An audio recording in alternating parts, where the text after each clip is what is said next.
Kính thưa quý vị, một trong những người bạn trẻ chúng tôi thấy là nhiều cuộc biểu tình đó thì chúng ta thấy là người lớn tuổi nhiều, nhưng mà thật sự trong những cái chương trình như thế này chúng tôi thấy rất là nhiều quý bạn trẻ. Một trong những cái bạn trẻ mà chúng tôi vô tình gặp được đó là cô Nguyễn Thị Linh. Nguyễn Thị Linh đến từ New Jersey, và bây giờ thì trước hết là hỏi Linh đến đây với gia đình hay hội đoàn? Em đến với gia đình anh. Dạ. Lý do tại sao đến đây? Thì em muốn ủng hộ tất cả, rồi muốn tới đây để fight together and spread the word about what's going on over in our seas and band together as one to fight the people of China and the government and Cộng sản. All right. What do you know about what's going on and what's happening? I know a lot, actually. You know, my father teaches me a lot, so I know that the government has to step in, stop trying to suppress our people who are trying to speak out on behalf of the Vietnamese people and people who love the country so much that are willing to sacrifice their freedom just to speak out about these problems. Cô cũng nói là cô đến với gia đình, cô nói một chút tiếng Việt và chèn một chút tiếng Anh, rất là tuổi trẻ tại đây. Cô nói đến những điều cô được biết đến từ cha mẹ, nói đến những người Việt Nam khi mà họ lên tiếng đó thì bị tù tội và bắt bớ. Have you heard anything about China invading Vietnam, the seas, the boundaries? Yes, I've heard about they're just intimidating us by putting their ship there and our oil and where we own the seas. So I know about that, and I know that the government isn't doing much to speak up on our behalf. So we have to do something. That's why we're here today. So, knowing that, how do you feel? I feel violated. I feel, helpless until days like today where we really band together, and it feels like there's so much love and there's so much strength. We're a small country, but we're a strong country, and if we band together along with other allies and neighboring countries, I think we can accomplish something. Thank you, Linh. Cô nói đến sự hiểu biết của cô đối với sự xâm lược và xâm lăng của Trung Quốc đối với lại biển đảo, chẳng hạn như là đặt tàu vào vùng biển của Việt Nam, đặt giàn khoan lấy dầu tại vùng biển Việt Nam. Chúng tôi có hỏi là như vậy thì cô cảm thấy sao? Cô cảm thấy là rất là bị xâm phạm, và cũng một phần là cảm thấy là không biết làm gì cho đến khi là có những cái sự kiện như ngày hôm nay, một cái gì đó để cô làm được và cô lên tiếng nói được cho Việt Nam. Thì what do you want to do in terms of in your own capacity? In my own capacity, just like to carry what I've learned here today, my love for my country. Mình biết là mình sinh đẻ ở Mỹ, nhưng mà lúc nào cũng phải nhớ là mình là con gái Việt Nam. Thì mình phải fight for our country. So I'm going to continue to do that today. Thank you, Linh. Yeah. Rất là enjoy talking to you. Cảm ơn anh. Cảm ơn Linh. Chúng tôi cũng rất là vui nói chuyện được với Linh đến từ New Jersey. Kính thưa quý vị, cô nói điều gì mà cô muốn làm thì cô nói là cô muốn là chia sẻ những điều cô biết đến những người xung quanh. Và trong cái khả năng của cô thì một trong những điều mà cô có thể làm thì có lẽ là nhiều quý vị cũng có thể là thấy là nhiều bạn trẻ bây giờ là tham gia trên mạng, rồi chuyển thông điệp qua Facebook. Đó là một tiếng nói rất là mạnh mẽ, cho dù đó là chỉ là một thông điệp gửi ra, và nó giúp cho một cái tinh thần được đoàn kết lại và được làm mạnh mẽ hơn. Và chính cái mùa xuân Ả Rập cũng như là cái cuộc cách mạng ở tại Trung Đông đó, nó cũng bắt đầu từ những người bạn trẻ lên tiếng nói trên Facebook và trên những mạng xã hội.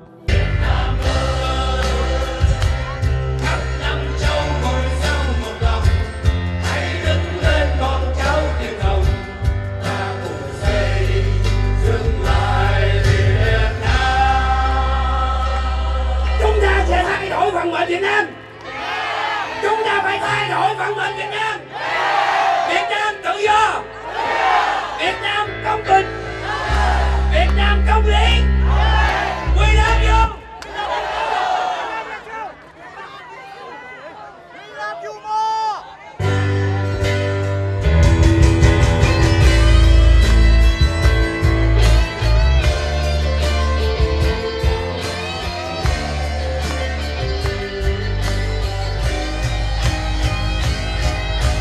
Vâng, kính thưa quý vị, chúng tôi xin trở lại với chương trình ở tại Freedom Plaza. Mà quý vị thấy là đây là một cái khuôn viên mà đằng sau chúng ta ở xa xa cái tòa nhà kia đó là tòa Bạch Ốc. Đây là một cái khuôn viên rất là nổi tiếng ở tại Hoa Thịnh Đốn. Một người mà quý vị có nghe thấy ở trên sân khấu với lời tuyên bố rất là mạnh mẽ. Cô là người Trung Quốc nhưng mà cô lên tiếng không ủng hộ Đảng Cộng sản Trung Quốc. Thì cô Rose Tang, trước hết thì hello Rose. Hi, how are you? Very nice to meet you here.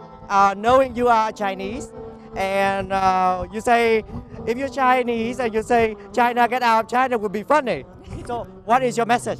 My message is to get the Chinese Communist government, Communist Party out of China because they illegally occupied China. We did not vote for them. They occupied China through force, through violence, through winning the so-called civil wars, and they have been occupying China since 1949, and as a result, tens of millions of Chinese and Tibetans and Uyghurs and Mongols have died or have been persecuted.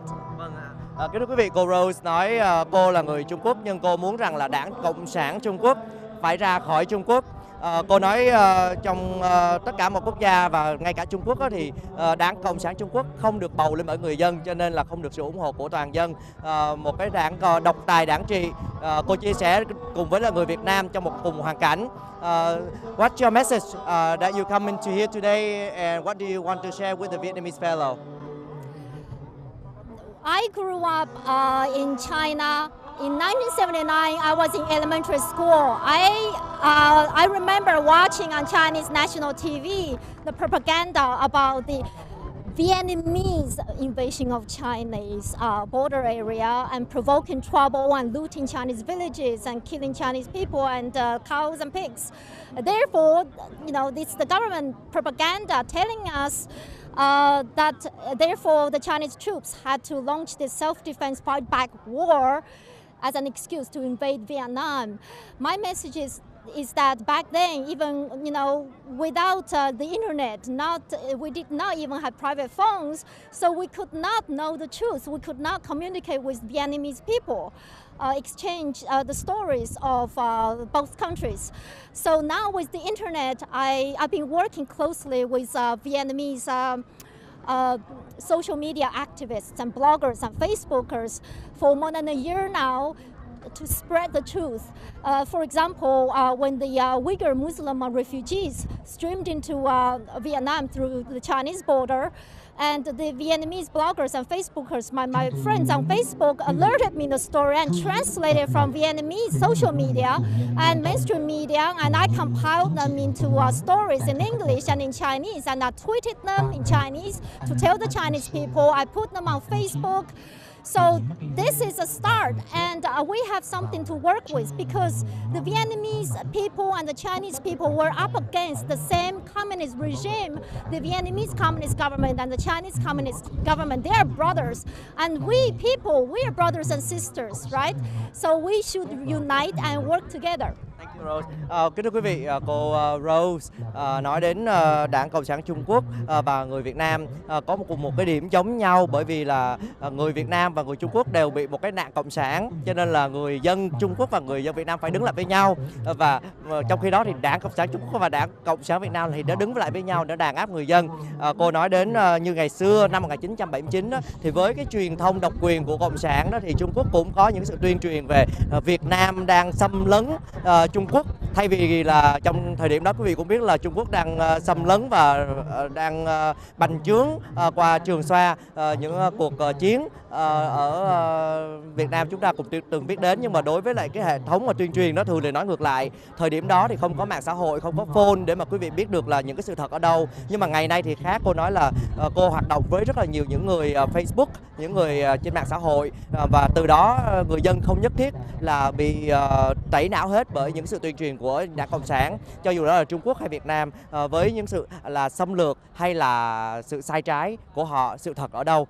So I thank you very much for coming today, and before leaving, would you have a word to the audience, and especially those from Vietnam? Chinese people have nothing against Vietnamese people, and our friendship dates back thousands of years. We share a lot in common. So let's work together and be friends instead of being enemies. Thank you. Thank you.